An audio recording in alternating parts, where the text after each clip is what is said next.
کہ ایک دن میں پاکستان واپس، جب میرے پیسے آ جائیں گے میں پاکستان چلا جاؤں گا. اور وہ پھر کیونکہ میں اتنی دیر وہاں ان سے 50 سال سے، تو میں نے ان کو دیکھی، ان کی ساری سٹیجز دیکھی. وقت آ گیا، پیسے بھی بنا لیے، بچے کوئی 12-13 سال 15 سال کے ہو گئے، پاکستان آ گئے. پاکستان میں بزنس شروع کی، پہلا فراڈ ہوا، دوسرا فراڈ ہوا، واپس بینکرپٹ ہو کے واپس چلے گئے. بچے وہ پاکستان میں ایڈجسٹ نہ ہو سکے تو وہ ترستے ہی رہ جاتے تھے. ہم جاتے تھے، وہ پاکستانی کمیونٹی بنی ہوتی تھی، پاکستانی گانے سنتے تھے، پاکستانی کی یادیں آتی تھی، لیکن پاکستان واپس کیوں نہیں آ سکتے تھے؟ کیونکہ ان کو عادت پڑ جاتی تھی ایک بہتر موریلٹی کی سوسائٹی میں، ایک قانون جدھر رول آف لا ہے، اس کی عادت پڑ جاتی تھی. ان کو بزنس ادھر کرتے تھے، محنت کرتے تھے، لیکن کامیاب جب ہوتے تھے تو وہ اس سوسائٹی میں ہوتے تھے جدھر وہ، اگر آپ محنت کرتے ہیں آپ کو پھل ملتا ہے. تو جب وہ واپس آتے تھے اس سوسائٹی میں وہ ایڈجسٹ نہیں ہو سکتے تھے. اب سوچیں 90 لاکھ پاکستانی باہر بیٹھے، اگر ان میں سے صرف 30-40 ہزار ہی پاکستان میں آ کے انویسٹمنٹ کر دیں، ہمیں کوئی IMF کی ضرورت نہ پڑے، اتنا ان کے پاس پیسہ ہے.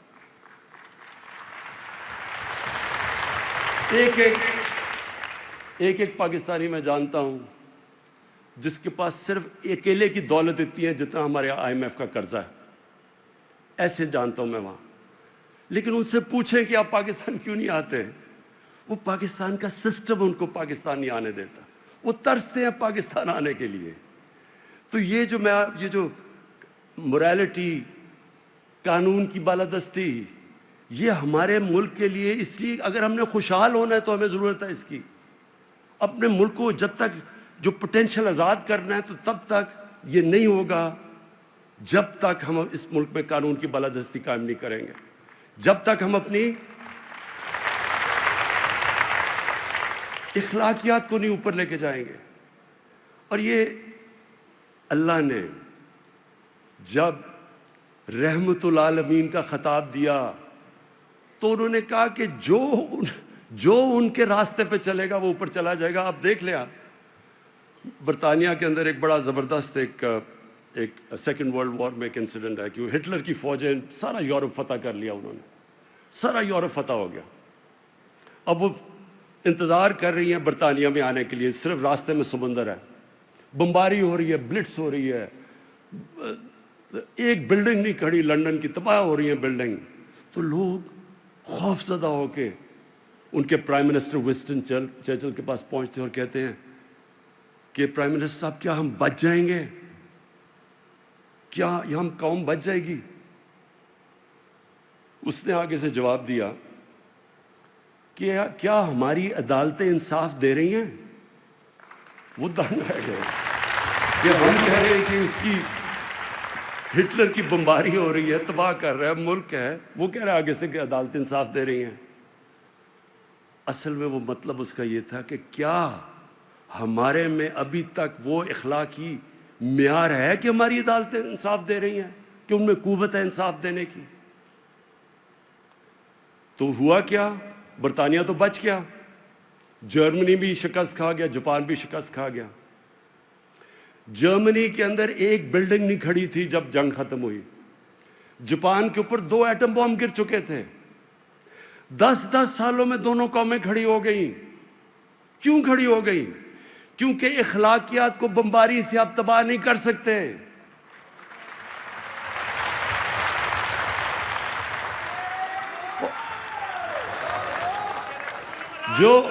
اور دوسری طرف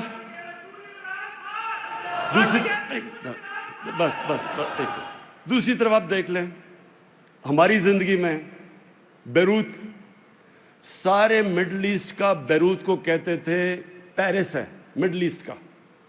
ہم نے اپنی زندگی میں سارے یہاں سے بھی سوچتے تھے جی بیروت جانا ہے، وہ اتنی زبردست جگہ. آج بیروت اور لیبنن فیلڈ سٹیٹ کہا جا رہا ہے. آج ان کی اکثریت غربت کی لکیر سے نیچے چلی گئی ہے. کیا وجہ ہے؟ وجہ دیکھنی ہے تو وہ جو لوگ سڑکوں پہ نکلے ہوئے وہ کیا کہہ رہے ہیں کہ ہماری گورنمنٹ کرپٹ ہے.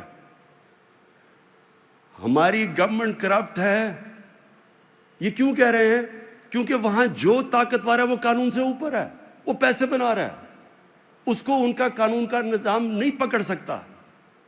اور وہی ملک جو سب سے خوشحال علاقہ تھا، جس کی ساری مڈل ایسٹ سے لوگ چھٹیاں منانے جاتے تھے، وہ آج ایک فیلڈ سٹیٹ بنا ہوا ہے۔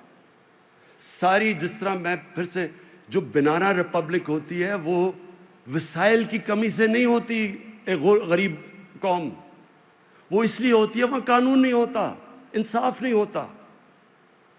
جو یہ فیکٹ آئی پینل کی رپورٹ ہے، اور یہ میں پھر سے بار بار دہراتا ہوں، یہ ضرور سمجھ لیں، یہ ہمارے لیے یہ غور کرنے کی، غور و فکر کرنے کی ہے۔ یہ fact I panel United nations کے سیکرٹری جنرل نے ایک بڑے ماہروں کی پینل بنائی۔ اس نے پوچھا بتاؤ یہ غربت کیوں بڑھتی جا رہی ہے ان ملکوں میں، ڈیولپنگ ورلڈ میں، اور امیر اور غریب ملک میں فاصلے کیوں بڑھتے جا رہے ہیں؟ تو انہوں نے سال لگا کے رپورٹ تیار کی، اور اس رپورٹ میں وہ یہ کہتے ہیں کہ ہر سال ہماری طرح کے، پاکستان کی طرح کے ملک جن کے ملک میں رول آف لا نہیں ہے، طاقتور کو قانون کے نیچے لانے کی ان کی مورل سٹرینتھ نہیں ہے، ان کے پاس وہ اخلاقیات نہیں ہے کہ طاقتور کو قانون کے نیچے لانے کے لیے ان کے قانون کے نظام میں، ادھر سے 1000 ارب ڈالر ہر سال چوری ہو کے، منی لانڈر ہو کے آف شور اکاؤنٹس میں جاتا ہے، اور لندن اور بڑے بڑے شہروں کے اندر جا کے پراپرٹیز لی جاتی ہیں۔ یہ اس کی یونائٹڈ نیشنز کے سیکرٹری جنرل کی فیکٹ آئی پینل کی رپورٹ ہے۔ تو مطلب یہ ہے کہ جب یہ سارے ملک، اگر ان کے ملکوں کے اندر انصاف کا نظام نہیں ہوگا، خوشحالی نہیں آئے گی۔ وہ جو مدینہ کی ریاست کے اندر انہوں نے اصول سیٹ کیے تھے، وہ پہلے تو خوشحالی نہیں تھی۔ پہلے 6 سال اگر انہوں نے، خیر بڑی، جب ہم اس کے اوپر اور بھی فلمیں بنائیں گے، کہ پہلے 5-6 سال تو بہت برے حالات ہیں مسلمانوں کے، لیکن انہوں نے پہلے انصاف قائم کیا، اخلاقیات اٹھائی،